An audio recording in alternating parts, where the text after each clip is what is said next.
bisous. Et Nadia, c'est pareil. Là, comment il s'appelle, Conspi Zinzin. Il a dit, non, arrête, il a dit que t'es un mec formidable. Ah, c'est gentil. Conspi Zinzin de Cotten. Et puis alors Philippe, il a dit qu'il n'a rien dit. Tiens, je te passe Contens là qui veut te parler. Cottens. Cotten. Le vieux en breton. Le vieux.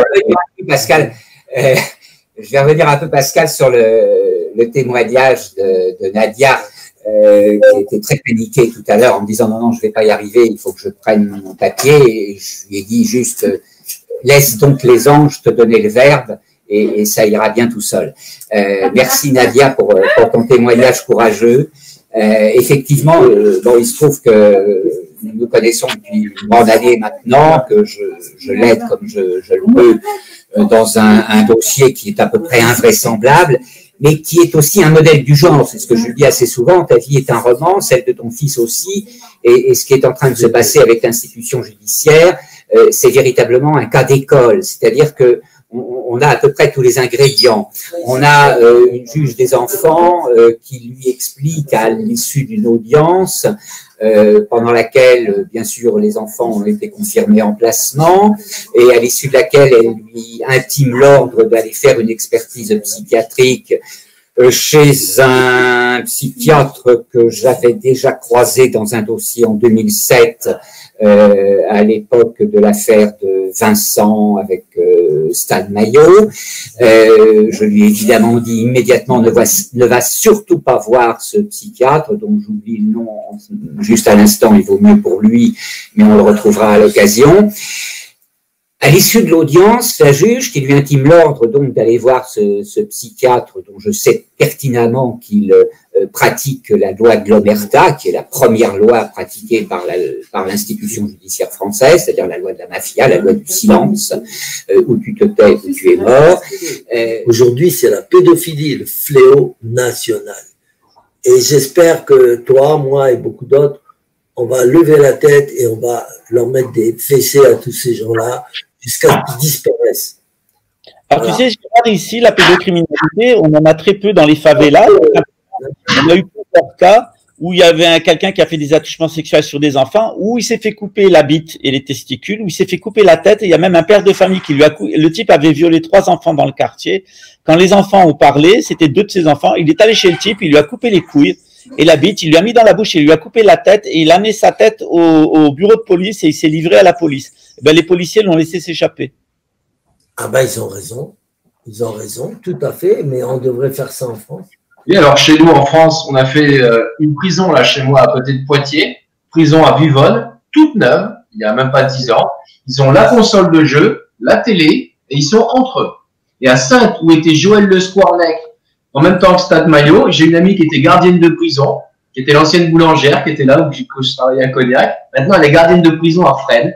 Eh bien, Joël Le Squarnec, ce pédocriminel, ce collectionneur, était tout seul, à l'étage, tranquille. Voilà la France.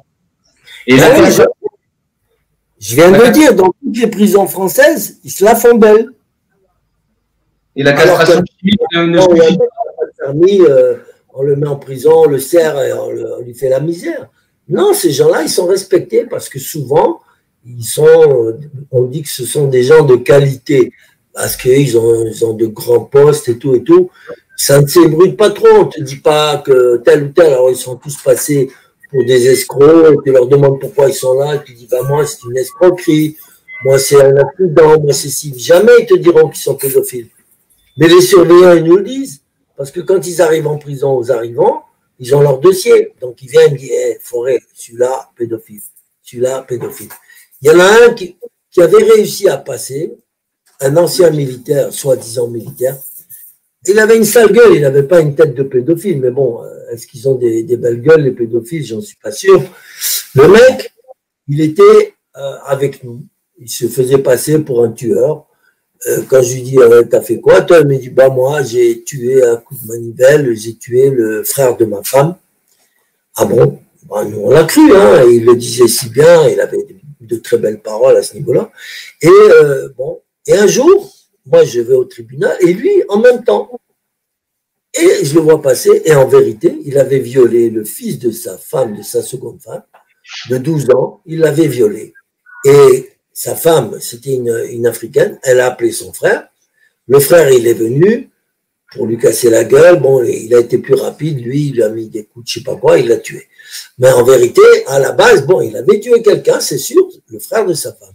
Mais, parce qu'elle s'est plainte, parce qu'il violé régulièrement la fille de cette femme, et il l'avait même mise enceinte. C'est là que la femme a découvert la supercherie.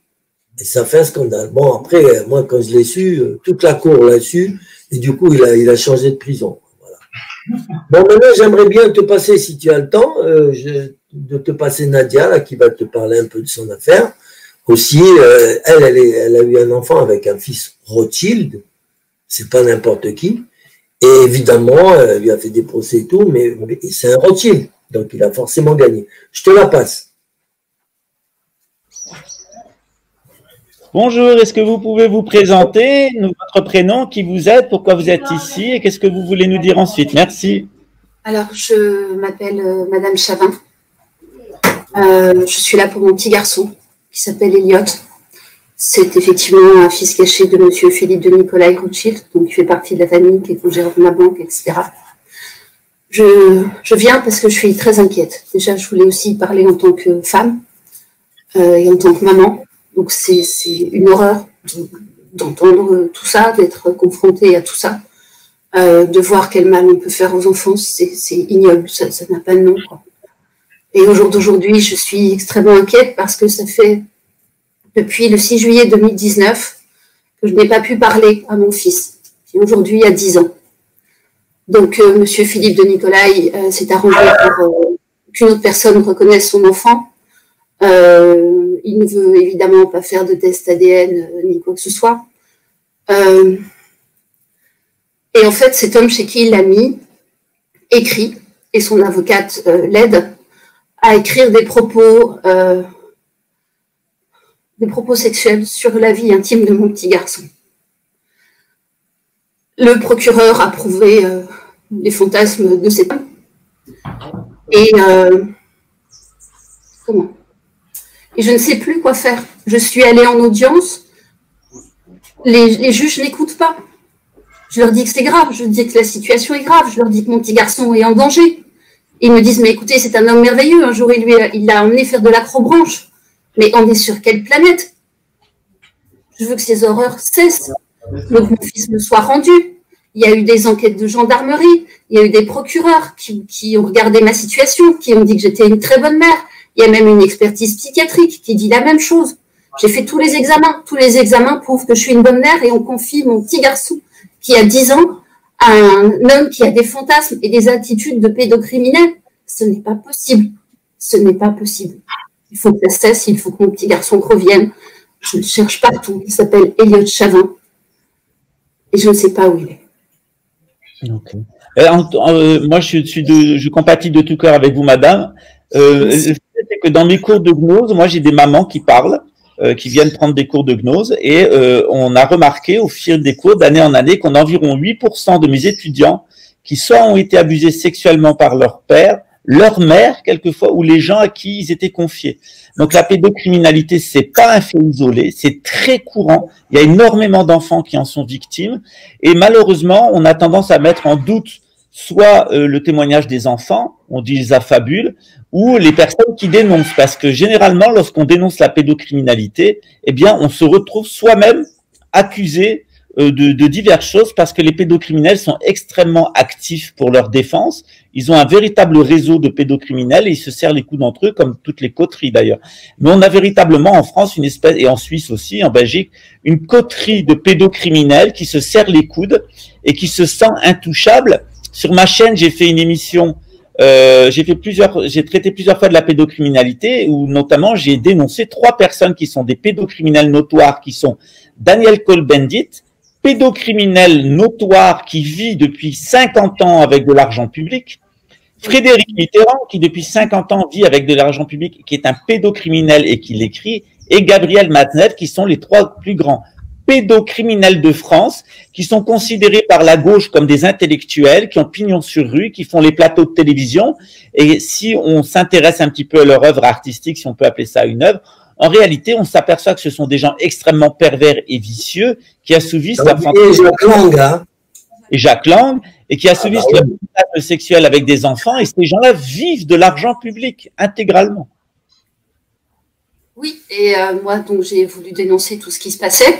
Au final, j'ai été en prison pendant 4 mois, de manière arbitraire. Ça a été aussi prouvé par des magistrats. Le juge s'est fait décharger de ses fonctions.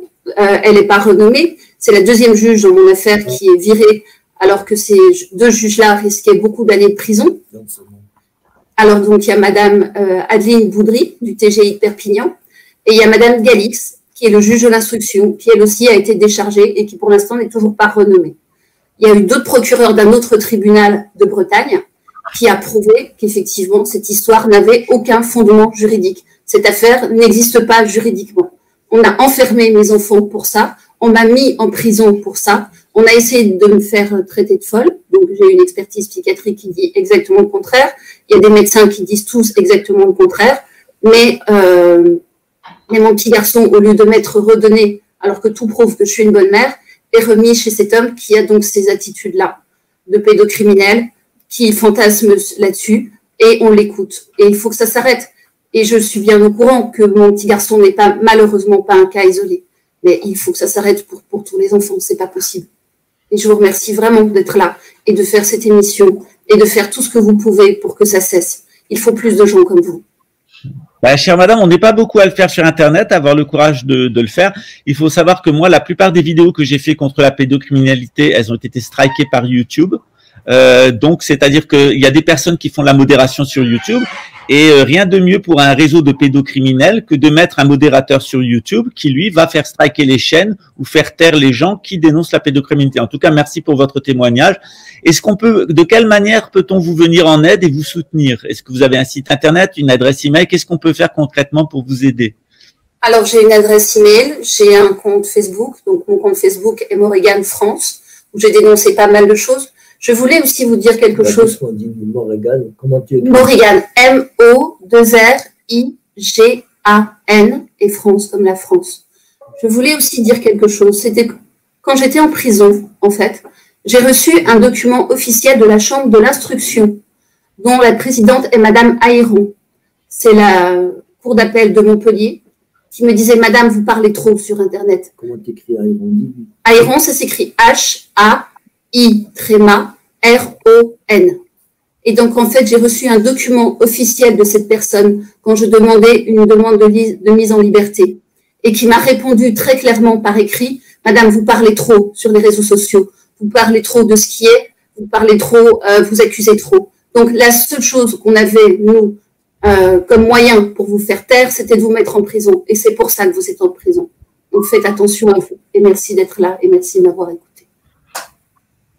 Bravo je sais que vous le faites pour votre enfant, mais que vous le faites aussi en général. Merci en tout cas d'avoir le courage de venir et de le faire publiquement. En tout cas, il faut des personnes comme vous qui dénoncent publiquement jusqu'à ce que les choses bougent, parce qu'en réalité, les victimes, elles ont besoin de nous, et la meilleure façon d'aider les victimes, c'est de dire qu'elles sont victimes, de les reconnaître en tant que victimes et de faire savoir qu'elles sont victimes.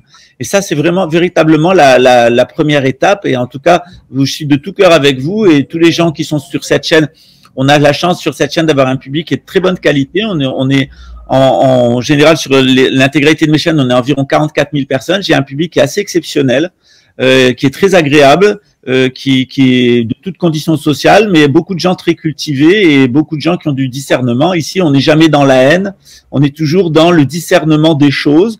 On ne juge pas des personnes, on parle de comportement. Il est bien évident qu'une personne pédocriminelle, c'est avant tout une personne malade qui a besoin d'être aidée et qui rend les autres malades parce que c'est une maladie qui se transmet par l'abus sexuel. Comme le disait Gérard, souvent les pédocriminels, même dans la plupart des cas, ils ont eux-mêmes été victimes de pédocriminalité. C'est un cycle sans fin.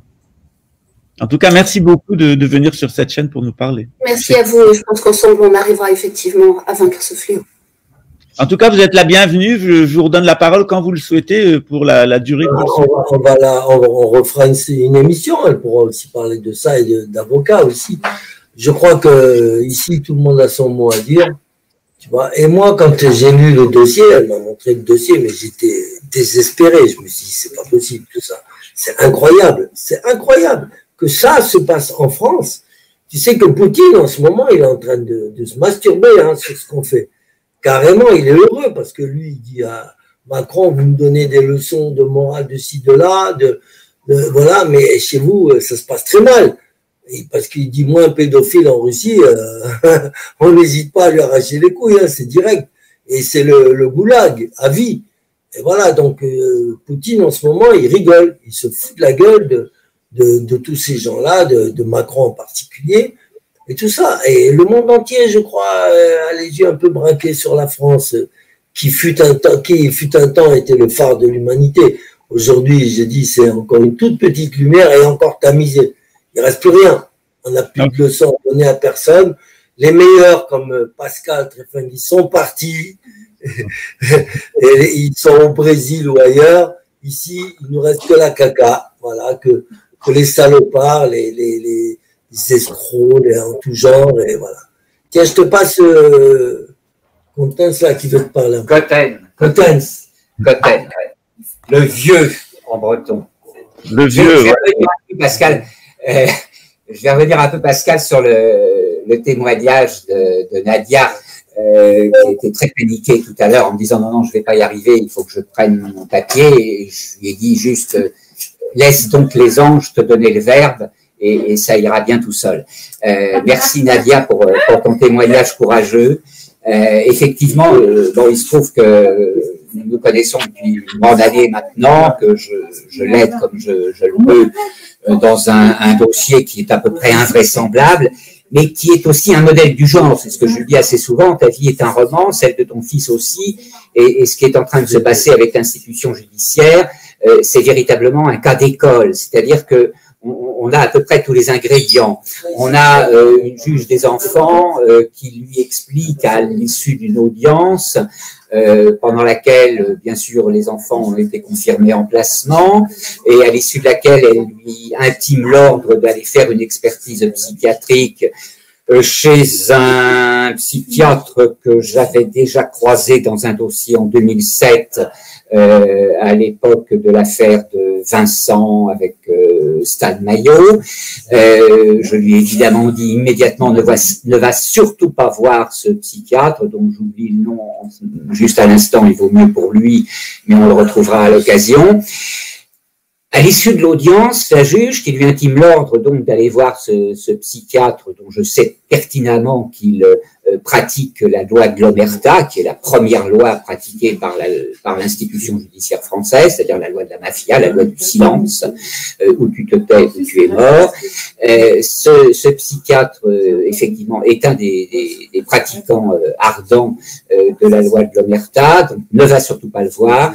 La juge, à la fin de l'audience, se dit à Nadia, « Madame, il va falloir que vous vous rendiez compte que vous êtes folle.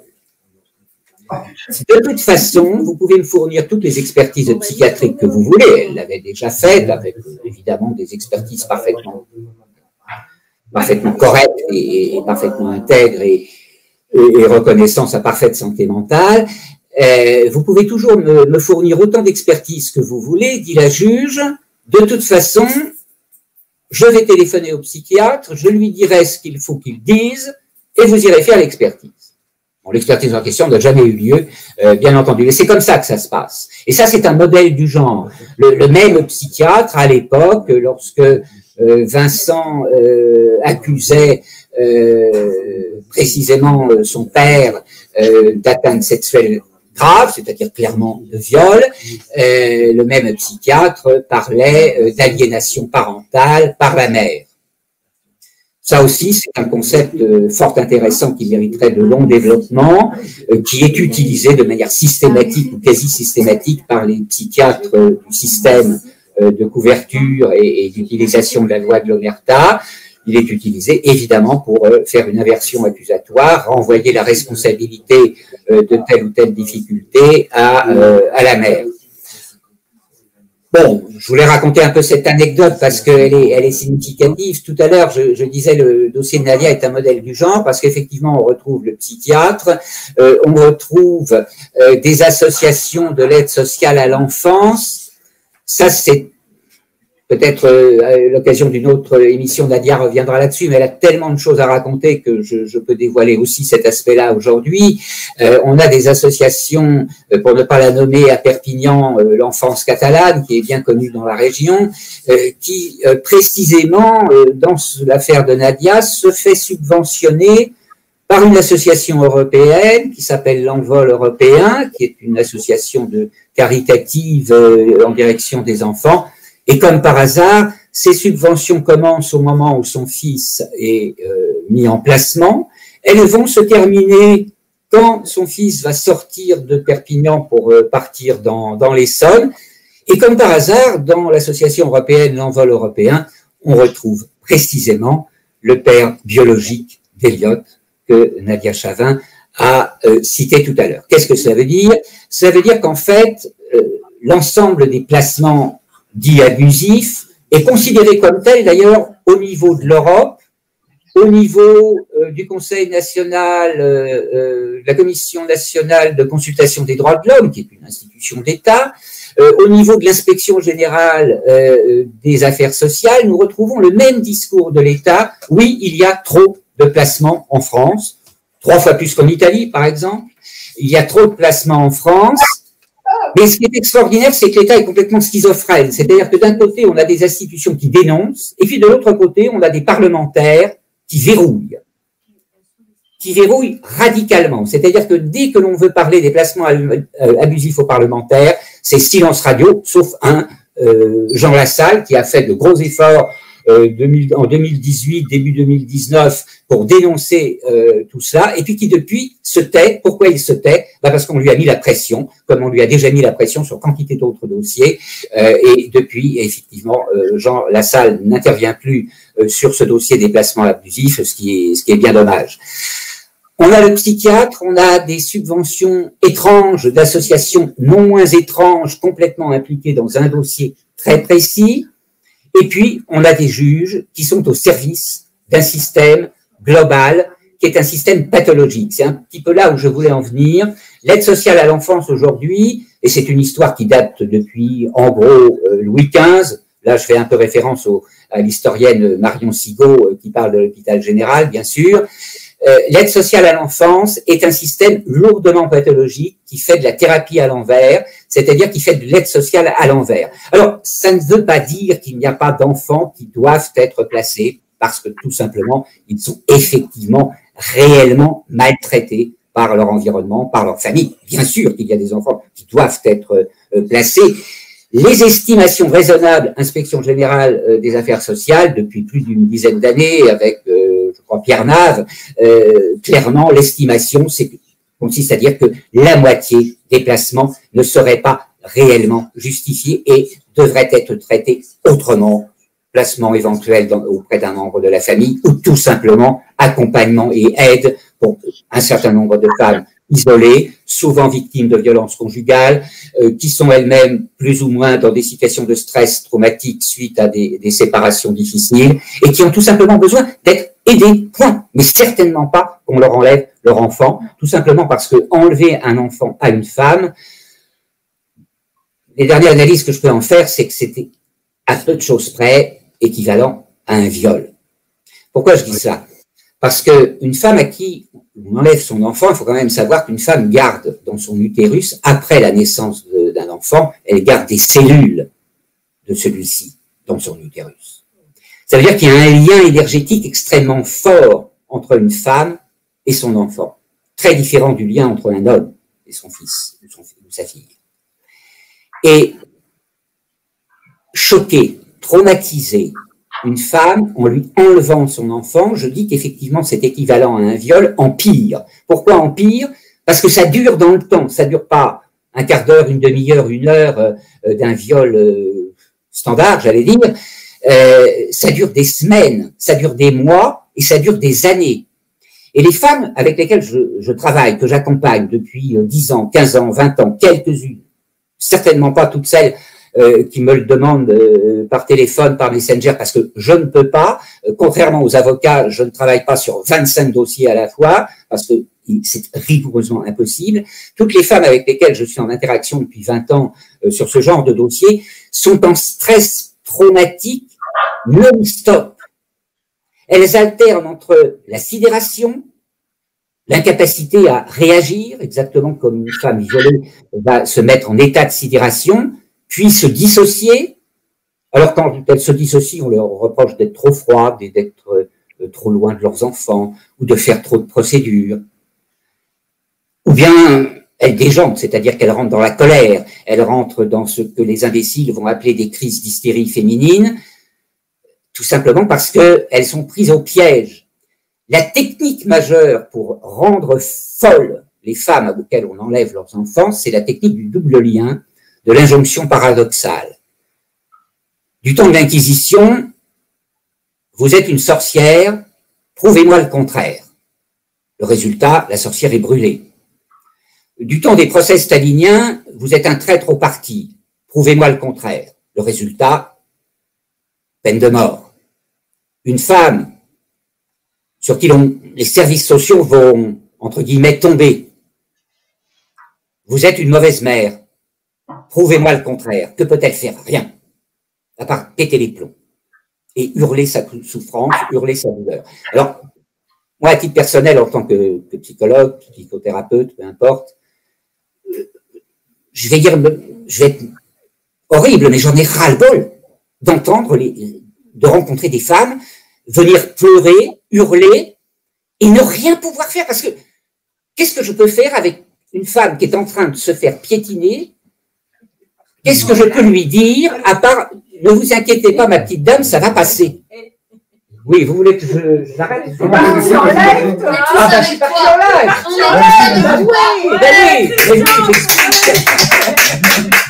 Ben oui, bien sûr, je suis parti en live parce qu'il faut expliquer ces choses-là. Il faut vraiment expliquer. Et il faut dire que la violence qui est faite aux enfants placés, c'est aussi une terrible violence faite aux femmes. Bon, les copains, ok, je m'arrête, je suis bavard, je sais, mais quand j'ai la parole. Oui, on l'appelle Conspi-Zinzin. Oui, Conspi-Zinzin, il parle bien, hein? Eh ben, très bien, Gérard. Alors, Gérard, dans ton livre, tu vas nous parler de tout ça. Il y a plein de sur la pédocriminalité à Marrakech. Le principal fournisseur d'enfants que tu connais bien, mais on va laisser les gens quand même baver un petit peu avant de sortir tout ça. Ça va être chaud, ça va être chaud, ça va être très chaud. Alors, je te propose pour la semaine prochaine une émission sur les avocats avec Nadia, que tu viens de connaître, la blonde, la brune, elle se montrera, hein, Gina, d'accord? Et alors, Cotens, Conspi-Zinzin, il va tout casser, lui. Et moi, je vais alors attends, massacrer. Je n'ai rien dit à propos de je vais tout casser, parce que j'ai un autre chapitre derrière. Parce que ça va beaucoup plus loin. Il est excité et sans cocaïne. Non. Lui, il est tombé dans la marmite, le mec. Hein. C'est chaud, il a l'air de rien, mais il est. Oh là là, il est dangereux, lui. Et Pascal, ça va, toi? Oui, ça va très bien. Oui, je me suis réveillé à 4 heures du matin parce que je suis allé chercher mes associés à l'aéroport. Ils arrivent de France. Ils s'installent au Brésil. Ils sont très contents de payer. C'est toi qui m'as réveillé à 4 heures du matin, alors. J'ai senti une force qui m'a réveillé à 4 heures, je te jure, à 4 heures. Ouais, je prie souvent pour toi, Gérard. Tu es dans mon cœur, en tout cas. Ah, Gina, gros bisous, bisous, bisous. Et Nadia, c'est pareil. Là, il s'appelle Conspi-Zinzin. Il a dit, que t'es un mec formidable. Oh, c'est gentil. Conspi-Zinzin, Coten. Et puis alors, Philippe, il a dit qu'il n'a rien dit. Allez, à bientôt. Ciao. Salut, Gégé. Ciao, ciao. Salut, David. Merci à toi. Ciao, merci à vous. Merci, Pascal. Ciao, ciao. Bonne journée. Ciao. Et puis, régale-nous encore avec tes vidéos parce que j'ai pas toujours beaucoup de temps pour te suivre, mais je jette un coup d'œil de temps en temps. Et merci pour ton travail de compilation sur le couillonovirus. Ça a aidé beaucoup de personnes. Ouais, on fait ce qu'on peut. Allez, ciao, Dave. Ciao, à bientôt. Bye. Bon, ben, je vous remercie tous pour ce live. Et il pleut aujourd'hui sur Rio de Janeiro. Il y a la petite mouette qui va vous dire au revoir avec ses petites ailes. Et on se retrouve donc la semaine prochaine pour un prochain live avec Gérard Fauré. Cette fois-ci, eh bien, on fera les grosses têtes des avocats, puisque cette fois-ci, eh bien, on a fait celle des pédocriminels. Et je vous invite à être très patient parce que il va y avoir un tome 3 de l'œuvre de Gérard Fauré. Mais il y a aussi son premier livre qui raconte son expérience au Maroc que je vous invite à lire et qui est présent sur Amazon. Voilà. Dès qu'on aura du nouveau, eh bien, on vous tient au courant. Et puis, eh bien, on est très content. Enfin, en tout cas, moi, je suis très content de la nouvelle formule de cette chaîne qui est, eh bien, Gérard Fauré et Pascal Tréfingui, désormais et dorénavant. Voilà. Laurent Louis, évidemment, qui a fait beaucoup en Belgique, qui a frappé extrêmement fort jusqu'au cœur du Parlement, hein, qui ensuite est tombé. Mais en tout cas, de toute façon, on ne les lâchera pas. C'est une bande de pourris. Et je pense que chaque père, moi je suis un père, chaque papa, chaque maman a dans le cœur de prendre soin de son enfant. Et les gens qui touchent à nos enfants sont des monstres, des malades mentaux. Et ceux qui le font de manière rituelle sont encore pires parce qu'ils n'ont même pas l'excuse d'être malades. Voilà, je vous souhaite une bonne suite et puis on se dit à très très bientôt. On a vu que la veilleuse, le dormeur de Fleury-Mérogis s'était manifesté puis était reparti. Ça correspond tout à fait au personnage. Et on interrogera à nouveau Gérard sur la pédocriminalité à Marrakech. On n'a pas pu tellement le faire aujourd'hui hein, parce qu'on était beaucoup. Mais en tout cas, on se reverra assez régulièrement sur cette question, au moins une fois par mois, pour préparer la publication du livre de Gérard, qui, je le rappelle, sera une bombe, une roquette, une torpille, une bombe atomique lancée contre les réseaux pédocriminels, en particulier en France, que la police mondiale appelle Pédophile Land. Ciao les amis, à bientôt. Bye bye.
контракт. Контракт с компанией. Контракт с Родиной. С совестью. И мы будем исполнять его до конца. Живыми или мертвыми. Мы знаем, что попадем в ад. Но в аду мы будем лучшими. Лучшие в аду. Локомотив Бадур у нас! Выходим! Локомотив перекрывай! Быстрее! Скорее всего! Я горю! Танк белых уже ждал врага. Силы были неравны, но командир танка «Локомотив» об этом не думал. Он хотел отомстить за друга. Je vous salue! L'intérêt supérieur de la patrie commande à tous les Français libres de continuer le combat là où ils seront et comme ils pourront. Il est par conséquent nécessaire de grouper partout où cela se peut une force française aussi grande que possible. Française! Français! Je suis sûr que tout le monde me comprend et je suis sûr qu'en particulier tout ce qui est jeune comprend quand il me dit, le vieux bonhomme, le vieux français que je suis.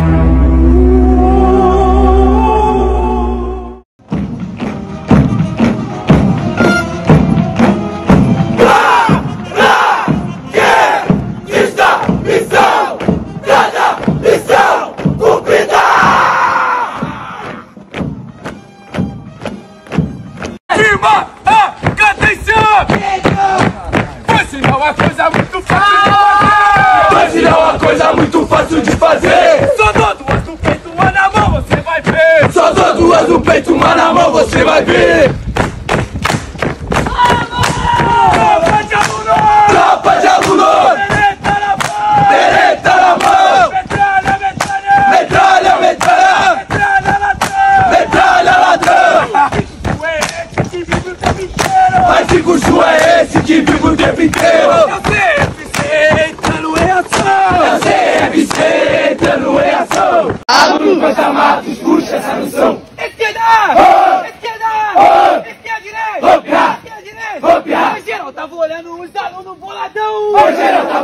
os alunos boladão. De mochila, equipamento com parafó na mão. De mochila, equipamento com parafó na mão. Foi quando de repente me veio o capitão. Foi quando de repente me veio o capitão. E perguntou ao aluno por que tu tá boladão. E perguntou ao aluno por que tu tá boladão. Me dá uma bereta que eu já vou te responder. Me dá uma bereta que eu já vou te responder. Quem poderia foder o melhor CFC? Quem poderia foder o melhor CFC? Alô, seu instrutor! Alô, seu instrutor! Alô, seu instrutor! Alô, seu instrutor! Me ouve, por favor! Me ouve, por favor! Eu quero ir pra água porque hoje tá calor! Eu quero ir pra água porque hoje tá calor!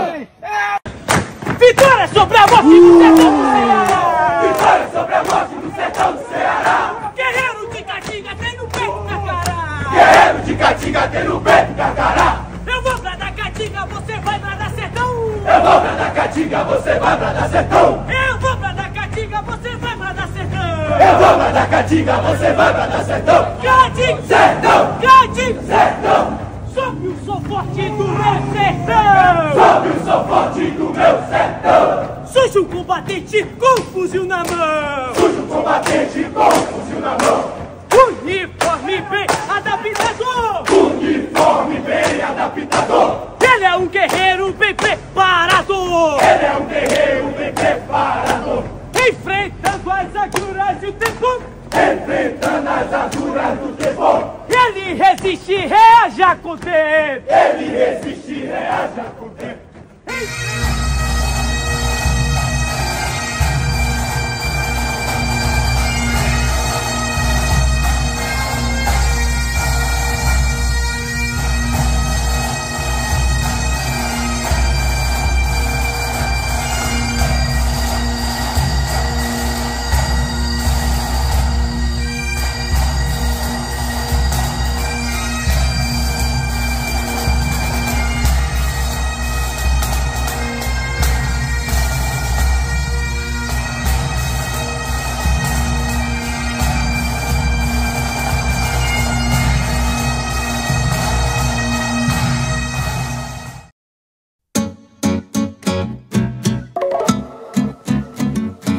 plus 20 ans, t'as plus le temps de faire l'enfant, de faire que la fête. T'as plus d'argent, pas d'élan, tu vas vraiment droit vers la défaite. Et j'entends au loin, au loin, au loin cette petite voix chant de sirène qui me dit mais viens, vas-y prends ma main, allez je t'emmène.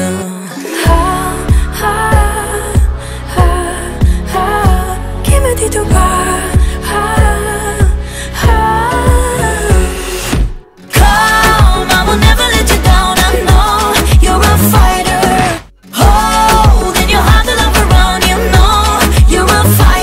J'entends au loin, au loin, au loin cette petite voix qui me répète non mais tu vas où? J'avoue, je sais pas, j'invente rien. La fâche finirait complètement folle et voilà. T'as pas le droit de rester comme ça, faut faire des choix. T'as quoi dans la tête? Mène des combats, crois en toi. Le monde est là, part à sa conquête. Et j'entends au loin, au loin, au loin cette petite voix chant de sirène qui me dit mais viens, va vers ton destin. Faut pas que tu freines. Qui me dit tout bas. Come, I will never let you down. I know you're a fighter. Holding your heart to love around. You know you're a fighter. Et j'entends au loin, au loin, au loin cette petite voix qui me répète non mais tu vas où? J'avoue, je sais pas, j'invente rien. La fâche finirait complètement folle et voilà. J'avoue, je sais pas, j'invente rien. La fâche finirait complètement folle et voilà. Hear the sound of your dreams, you are so near, they are so near. Look around, hear the sound of your dreams, none of your fears, and just open up your heart. Come, I will never let you down. I know you're a fighter. Holding your heart to love around, you know you're a fighter. Et j'entends au loin, au loin, au loin cette petite voix qui me répète non mais tu vas où? Come, I will never let you down. I know you're a fighter. Holding your heart to love around, you know you're a fighter. Et cette fois, elle s'en va, elle revient dans ma tête. Non mais tu vas où?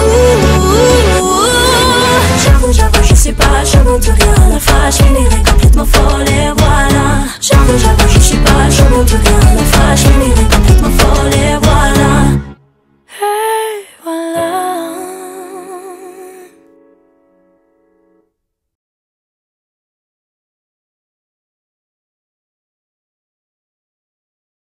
Il y a tant de voix dans ce monde, des histoires à raconter, des cœurs à combler.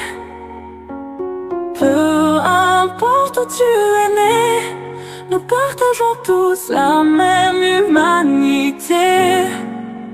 Que tu sois né à Paris, au Mali ou à Djibouti, pour moi rien ne peut changer l'amour qui se trouve en moi.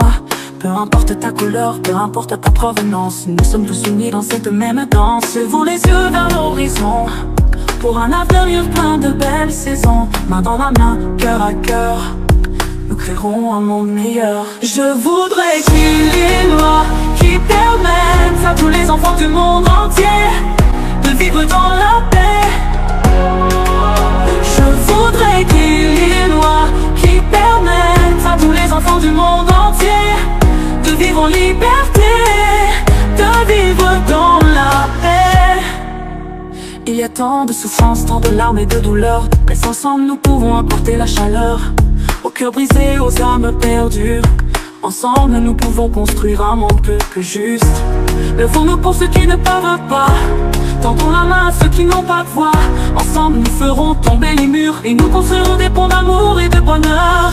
Vorrei che ci fosse una legge che permetta a tutti i bambini del mondo di vivere in pace. Vorrei che ci fosse una legge che permetta a tutti i bambini del mondo di vivere in libertà, di vivere in pace. Nous sommes les gardiens de notre avenir. Ensemble nous pouvons tout reconstruire. Donnons aux enfants un monde de lumière où ils pourront rêver sans peur, sans guerre. Ensemble nous pouvons changer le cours de l'histoire. Ensemble nous pouvons illuminer la gloire de la l'amour, de la paix, de la solidarité, pour un monde uni, pour l'éternité. I wish there were a law that allows all children around the world to live in peace. I wish there were a law that allows all children around the world to live in freedom, to live in peace. Ich wünschte, es gäbe ein Gesetz, das allen Kindern auf der Welt erlaubt, in Frieden zu leben. Ich wünschte, es gäbe ein Gesetz, das allen Kindern auf der Welt erlaubt, in Freiheit zu leben, in Frieden zu leben.我许多有一条法律，根据世界上所有的孩子生活在和平中。我希望有一条法律，根据世界上所有的孩子生活在自由中，生活在和平中。Desearía que hubiera una ley que permitiera a todos los niños del mundo vivir en paz. Desearía que hubiera una ley que permitiera a todos los niños del mundo vivir en libertad, vivir en paz. Ensemble nous pouvons changer le cours de l'histoire. Sans piété, we can illuminate the glory. De la pace, de la solidarité, pour un monde uni, pour l'éternité. Français.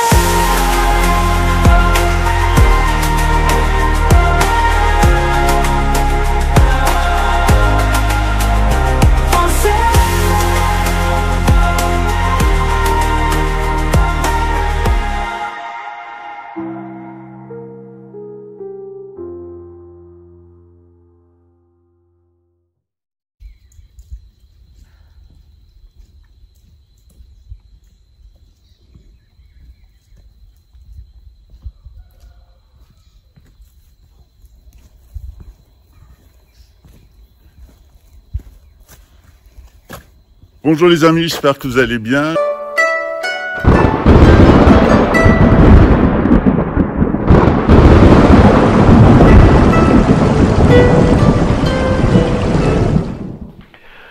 Au nom du Père et du Fils et du Saint-Esprit, c'est ça. Les sœurs de l'ordre du Carmel, les carmélites, ont décidé d'ouvrir un monastère près du mont d'Arrée, afin de se préparer et de préparer spirituellement les gens qui le souhaiteraient à la venue de Monseigneur André, du grand monarque, en accord avec la prophétie, donc sur le mont d'Arrée, où il arrivera avec ses lieutenants-colonels, pour repartir à la conquête de la France à l'invitation d'un général de petite noblesse du sud de la France. Inutile de vous dire qui c'est.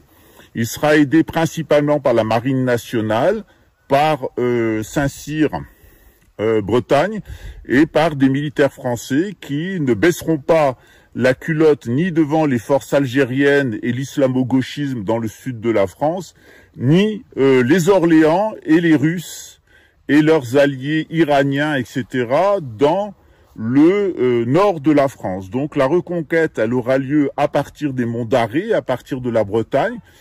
Nantes sera entièrement détruite, ça lui apprendra de faire des Hellfest, mais à Rennes, nous nous battrons, nous gagnerons la bataille de Rennes et bien d'autres batailles, puisque nous arriverons en peu de temps à libérer notre pays des forces d'occupation russes.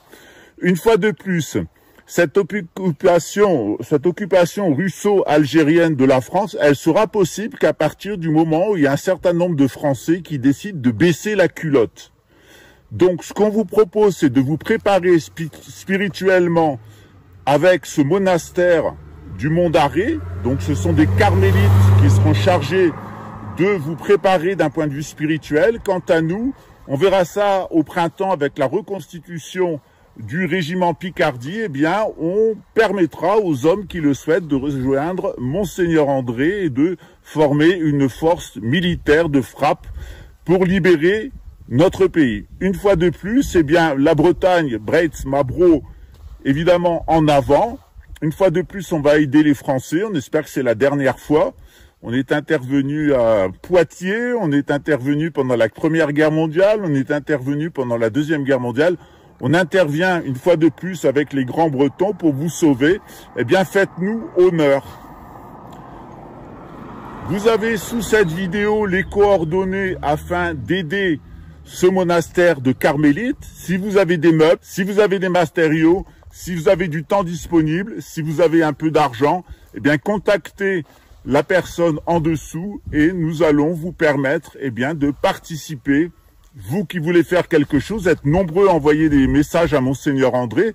Eh bien, maintenant, c'est ici que ça se passe avec les héros des évangiles, avec les héros du Christ. C'est ici que ça se passe au Brésil. C'est en France aussi que ça se passe avec les carmélites et d'autres ordres qui nous ont rejoints. Je vous l'avais dit, on peut compter sur les religieux réguliers français, c'est-à-dire les monastères.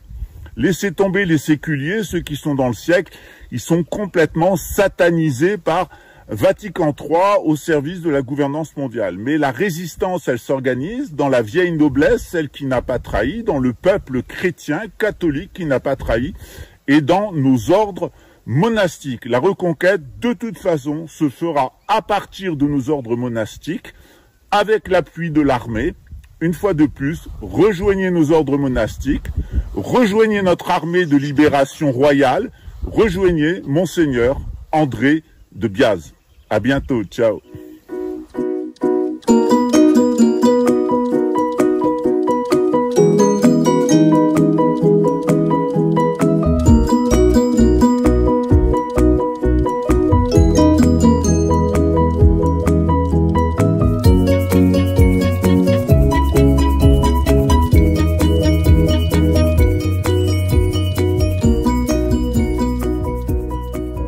Paris à Marseille, je te découvre. Mon cœur bat pour toi, ma douce France. Dans chaque ville, dans chaque rue, je ressens ton âme, ta vertu. De Paris à Marseille, je te découvre. Mon cœur bat pour toi, ma douce France. Et chaque jour, je te chéris. Dans tes couleurs, je trouve ma vie. Ton histoire, ta beauté, je l'écris. Mon amour, ma France adorée. Dans tes bras je veux rester. Mon amour, tu es ma fierté. Ma France, je t'aimerai pour l'éternité. Pour l'éternité. Pour l'éternité. Pour l'éternité. Des champs de lavande au coup de bretonne, je suis envoûté, ton charme zone. Chaque coin, chaque recoin raconte une histoire, un doux refrain.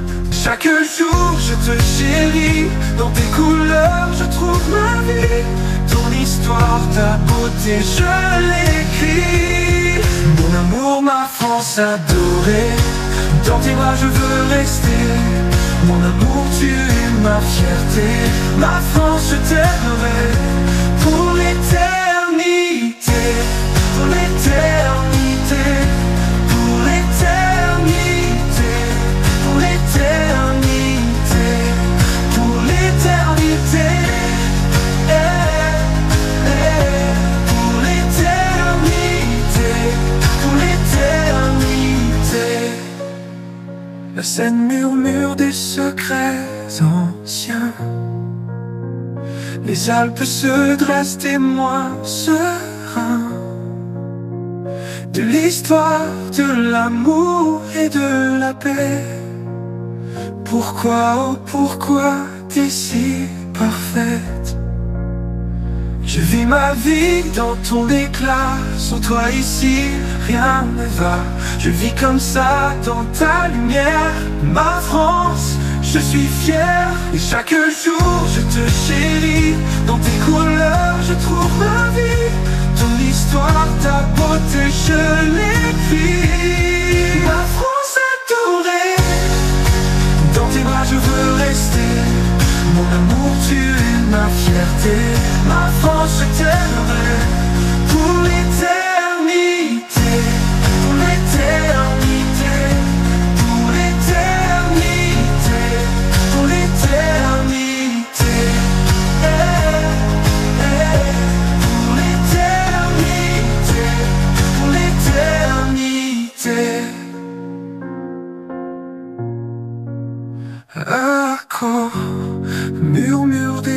secrets anciens. Et les Alpes se dressent témoins sereins de l'histoire, de l'amour et de la paix. Pourquoi, oh pourquoi t'es si parfaite?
行動収納上一切空真実不幸公説般若腹見た収束節収圧がて